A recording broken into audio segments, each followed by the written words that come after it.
Hello दोस्तों, welcome to study group. आज हम इस वीडियो में 25 मोस्ट इम्पोर्टेंट क्वेश्चन कवर करने वाले हैं जो हमारे कॉम्पिटिटिव जितने भी एग्ज़ाम होते हैं उनमें काफ़ी हेल्पफुल साबित होंगे। ठीक है, चलिए।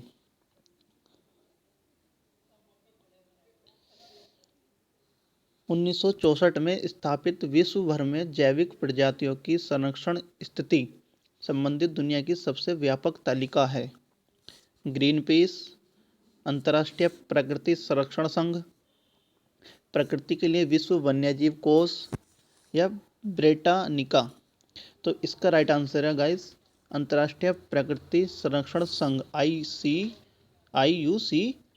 इसमें क्या है, दो तरह की सूची होती है, एक लाल, दो तरह की क्या, इसको लाल सूची को ही हम रेड डाटा सूची बोल देते हैं। ठीक है, तो ये IUCN की जो स्थापना हुई थी तो वर्ष 1964 ईस्वी में इसकी स्थापना की गई थी।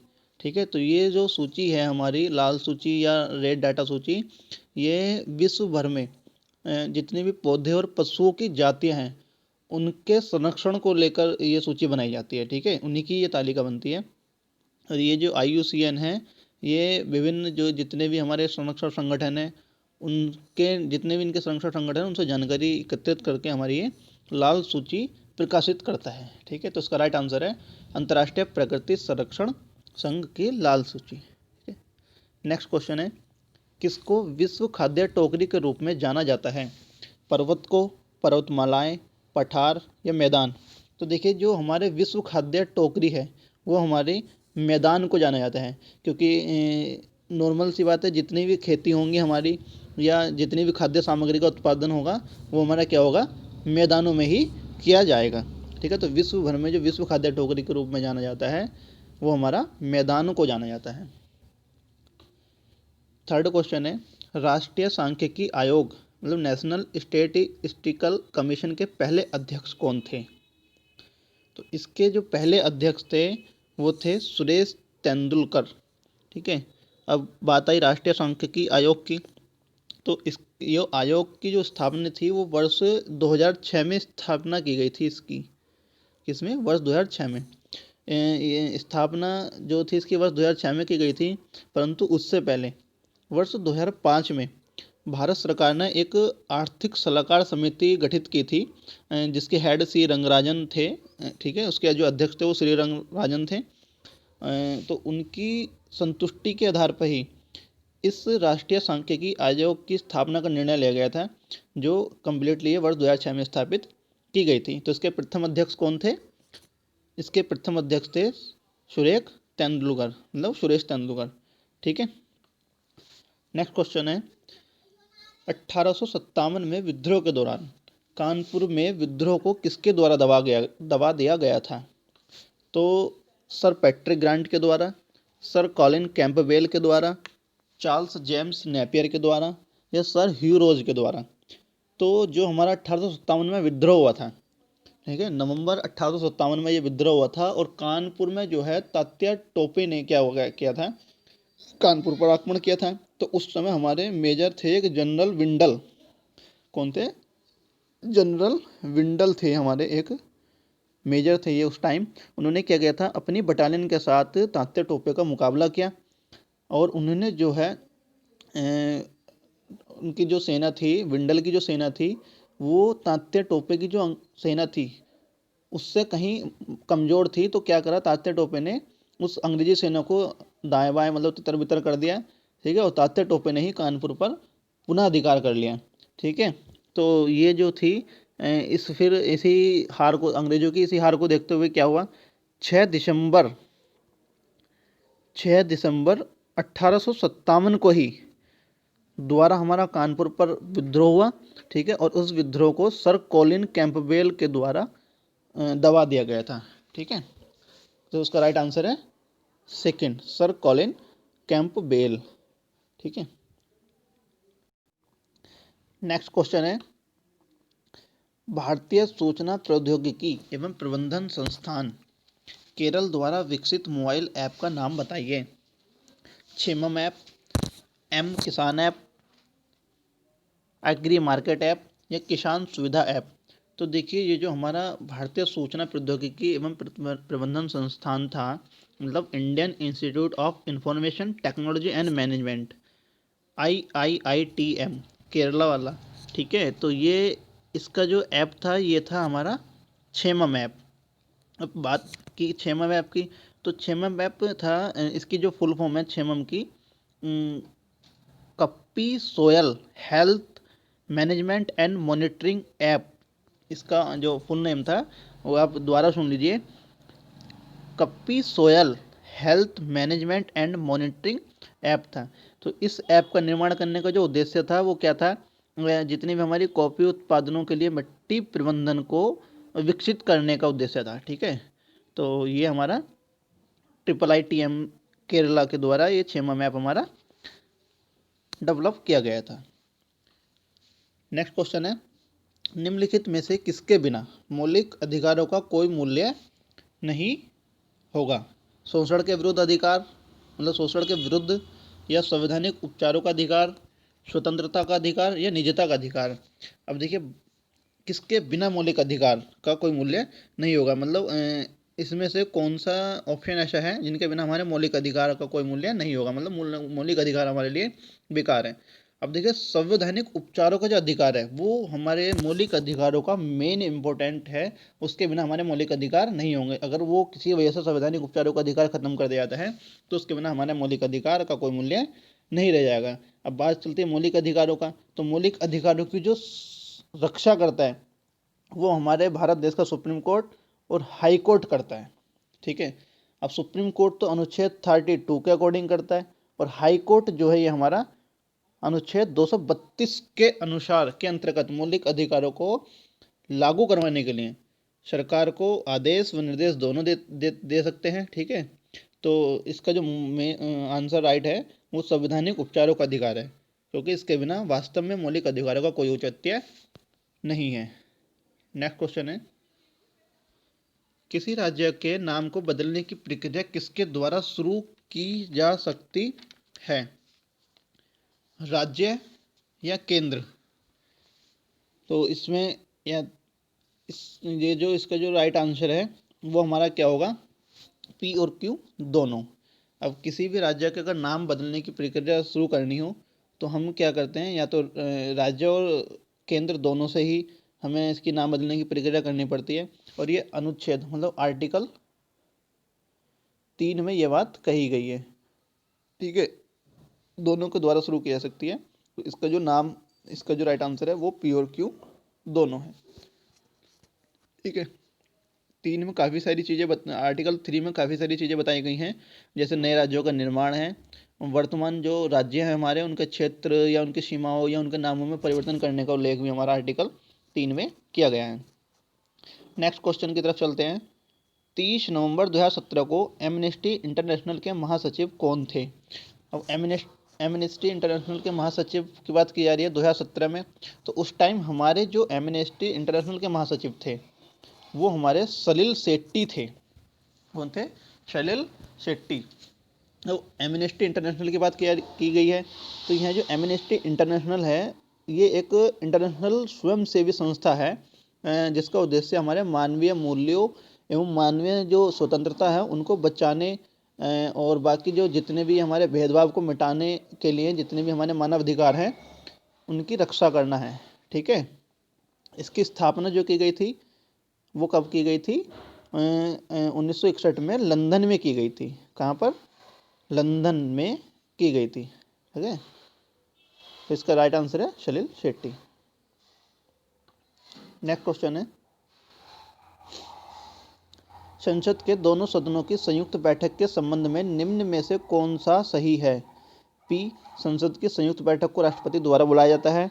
क्यों? संसद की संयुक्त बैठक के अध्यक्ष लोकसभा के अध्यक्ष होते हैं।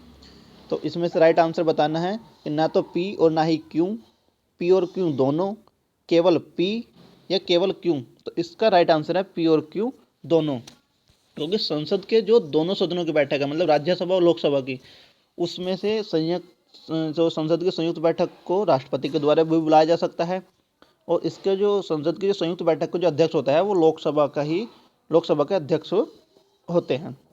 इसका राइट आंसर है हमारा P। तो भारतीय संविधान का जो अनुच्छेद है 108 में संसद के दोनों सदन मतलब राज्यसभा और लोकसभा में संयुक्त बैठक की व्यवस्था की गई है। संयुक्त बैठक की व्यवस्था किसमें की गई है? 108 में, आर्टिकल 108 में। ठीक है, अनुच्छेद 108 में हमारे क्या किया गया है? संसद के दोनों सदनों की संयुक्त बैठक की व्यवस्था की गई है। ठीक है, तो ये दोनों सदनों की जो बैठक है, संयुक्त बैठक है, राष्ट्रपति द्वारा कभी भी बुलाई जा सकती है। ठीक है, और उसकी जो अध्यक्षता है, संयुक्त बैठक की जो अध्यक्षता है वो लोकसभा अध्यक्ष द्वारा की जाती है। नेक्स्ट क्वेश्चन है, राज्य के नीति निर्देशक सिद्धांतों में निम्न में से किसका उल्लेख किया गया है? अंतर्राष्ट्रीय शांति और सुरक्षा को बढ़ावा देना, कुछ हाथों में धन के संगंदड़ को रोकना, या ग्राम पंचायतों का गठन। तो इसका राइट आंसर है पी, क्यू और आर सभी। ठीक है, अगर राज्य के नीति निर्देशक सिद्धांत हैं हमारे, अब नीति निर्देशक जो सिद्धांत हैं हमारे, ये आर्टिकल 36 से 51 तक, कहाँ तक? आर्टिकल 36 से आर्टिकल 51 तक हमारे जो राज्य के नीति निर्देशक सिद्धांत हैं उनका उल्लेख किया गया है। ठीक है, तो ये जो है हमारे अंतर्राष्ट्रीय शांति और सुरक्षा को बढ़ावा देना, ये अनुच्छेद 51 में बताया गया है इसको। ठीक है, कुछ हाथों में धन के संगंदड़ को रोकना, ये हमारा अनुच्छेद 30 का पार्ट है। ठीक है, ग्राम पंचायतों का गठन, ये हमारा आर्टिकल 40 में आता है, 40 में आता है। ठीक है, तो पी जो है वो आर्टिकल 51 का पार्ट है, क्यू आर्टिकल 30 का पार्ट है, और आर जो है ग्राम पंचायतों का गठन, ये आर्टिकल 40 का एक पार्ट है। तो इसमें क्या है? नीति निर्देशक सिद्धांतों में ही आते हैं तीनों पार्ट, तो पी, क्यू, आर और सभी हमारा राइट आंसर है। नेक्स्ट क्वेश्चन है, मुख्य चुनाव आयुक्त की नियुक्ति कौन करता है? एक कॉलेजियम जिसमें राष्ट्रपति, मुख्य न्यायाधीश और महान्यायवादी शामिल होते हैं। एक कॉलेजियम जिसमें राष्ट्रपति, मुख्य न्यायाधीश, निर्गामी मुख्य चुनाव आयुक्त और भारत को उपराष्ट्रपति शामिल होते हैं, या राष्ट्रपति या संसद। ठीक है, तो इसकी जो मुख्य चुनाव आयुक्त की जो नियुक्ति है वो राष्ट्रपति करते हैं हमारे अनुच्छेद 324 के अकॉर्डिंग, अनुच्छेद 324 के अकॉर्डिंग। ठीक है, तो इसमें क्या होता है, जो संविधान का अनुच्छेद है 324, उसके अनुसार जो हमारा निर्वाचन आयोग है, उसके मुख्य निर्वाचन आयोग और कितने भी अन्य निर्वाचन आयुक्तों में से यदि कुछ किसी की भी नियुक्ति करनी हो तो वो राष्ट्रपति हमारी मतलब टाइम टू टाइम उसको नियत करते हैं। ठीक है, तो कौन करते हैं? हमारे राष्ट्रपति करते हैं। इसका राइट आंसर है राष्ट्रपति। नेक्स्ट क्वेश्चन है, उस समस्थिति का नाम बताइए जिससे सभी नोड्स एक अंतर स्पष्ट की सहायता से एक केबल से जुड़े होते हैं। बस समस्थिति, स्टार समस्थिति, रिंग समस्थिति और ट्री समस्थिति। इसका राइट आंसर है बस समस्थिति। ठीक है, तो ये जो समस्थिति है ये बेसिकली इंग्लिश में टोपोलॉजी होता है, टोपोलॉजी। ठीक है, इससे क्या, इसका क्या मीनिंग है कि जितने भी नेटवर्क्स के लिए मतलब जो नेटवर्क है, नेटवर्क के लिए कंप्यूटर को किन किन तरीक़ों से जोड़ा जा सकता है। ठीक है, मतलब बस समस्थिति का जो मतलब है कि जो टोपोलॉजी है हमारा, ये होता है कि नेटवर्क के लिए कंप्यूटर को किस किस टाइप से जोड़ा जा सकता है। ठीक है, तो बस जो समस्थिति है उसमें सभी नोड्स एक अंतरपृष्ठ की सहायता से एक केबल से जुड़े होते हैं। ठीक है, तो यह जो सिस्टम है हमारा, उस सिस्टम की टोपोलॉजी है।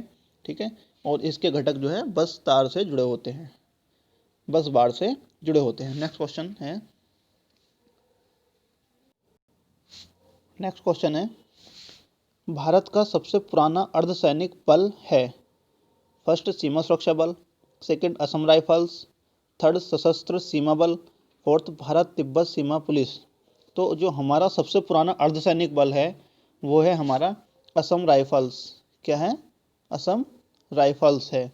ठीक है, असम राइफल्स जो है भारत का सबसे पुराना महत्वपूर्ण बल है।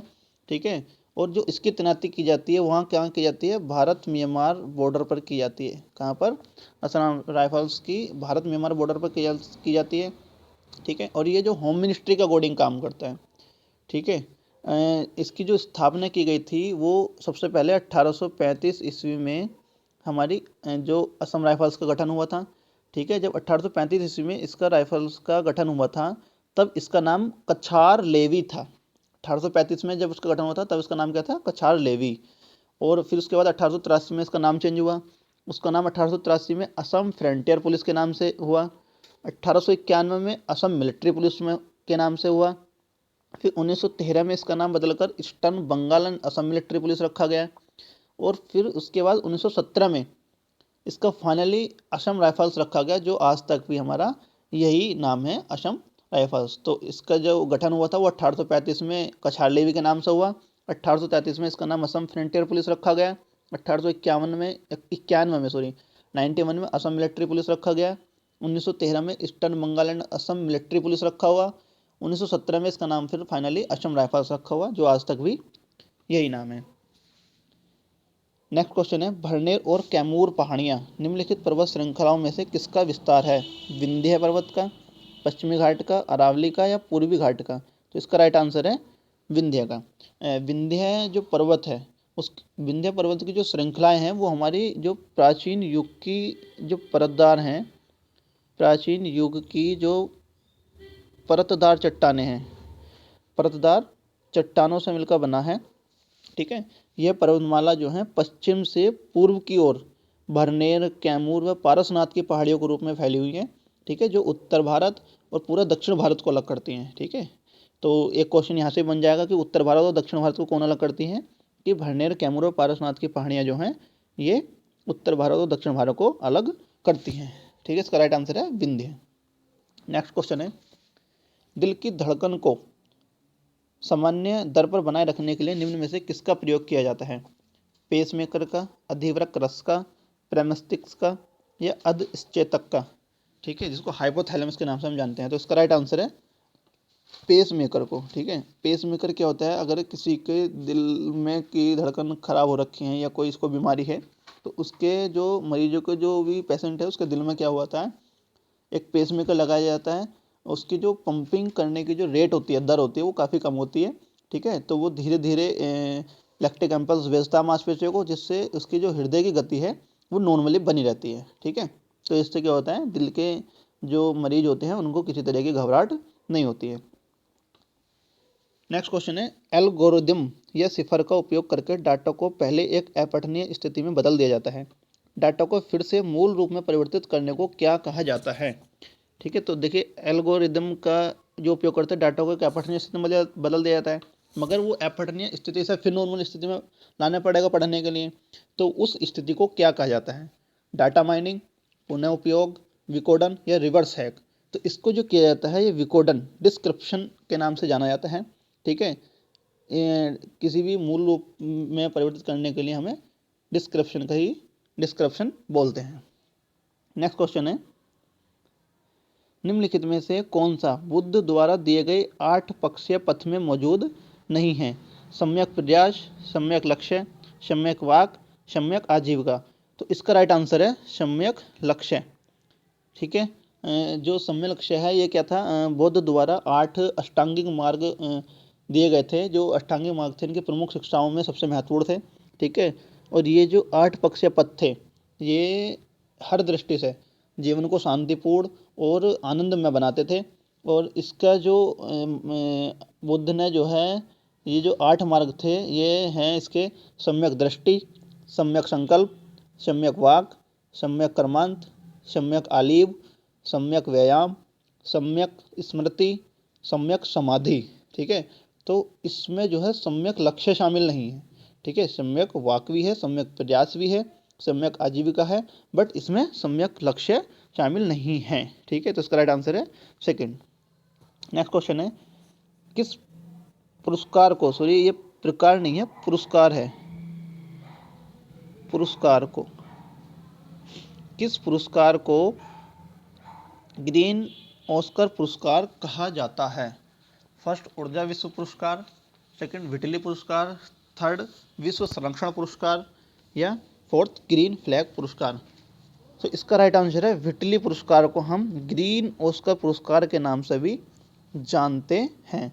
ये जो पुरस्कार है ये पर्यावरण संरक्षण के क्षेत्र में सर्वश्रेष्ठ कार्य करने हेतु प्रदान किया जाता है। ग्रीन ऑस्कर पुरस्कार को विटली पुरस्कार भी कहते हैं। ठीक है, नेक्स्ट क्वेश्चन है, शंघाई 5 समूह को वर्तमान में किसके रूप में जाना जाता है? शंघाई 5 को वर्तमान में किसके रूप में जाना जाता है? तो जो वर्तमान में इसको जाना जाता है वो शंघाई सहयोग संगठन SCO के नाम से जानते हैं इसको। ठीक है, जब शंघाई 5 की जो स्थापना हुई थी, ठीक है, शंघाई 5 की जो स्थापना हुई थी वो हमारी 1996 ईस्वी में हुई थी, 1996 1996 में हुई थी, ठीक है, संघाई में ही हुई थी इसकी स्थापना। और उस टाइम इसके जो सदस्य देश थे वो ओनली 5 सदस्य देश थे, रूस, चीन, कजाकिस्तान, किर्गिस्तान और तजाकिस्तान, ठीक है। 1996। फिर 2001 में क्या हुआ, उज्बेकिस्तान के संगठन में आया, ठीक है। उसके बाद जो है संघाई 5 को हम SCO का नाम दे दिया था, कब, 2001 में, जब इसमें उज्बेकिस्तान ऐड हो गया था। उसके बाद वर्ष 2017 में हमारे इसमें भारत और पाकिस्तान को भी ऐड कर लिया गया, ठीक है। तो 5 से 6 हुए, उज्बेकिस्तान जब मिला तो 6 हो गए थे। 6 के बाद फिर 2 और आ गए, भारत और पाकिस्तान 2017 में। तो उसके बाद टोटल 8 देश इसमें हो गए थे। कौन कौन, रूस, चीन, Kazakhstan, Kyrgyzstan, Tajikistan, Uzbekistan, Bharat और पाकिस्तान। तो इसका राइट आंसर है सहयोग, संघाई सहयोग संगठन। नेक्स्ट क्वेश्चन है, नेक्स्ट क्वेश्चन की तरफ चलते हैं। राज्य विधानसभा में नगरीय भूमि हक प्रमाणन विधेयक 2016 को पास करने वाला पहला भारतीय राज्य कौन सा था? महाराष्ट्र, राजस्थान, कर्नाटक या गुजरात? तो इसका जो पहला राज्य था वो हमारा राजस्थान था।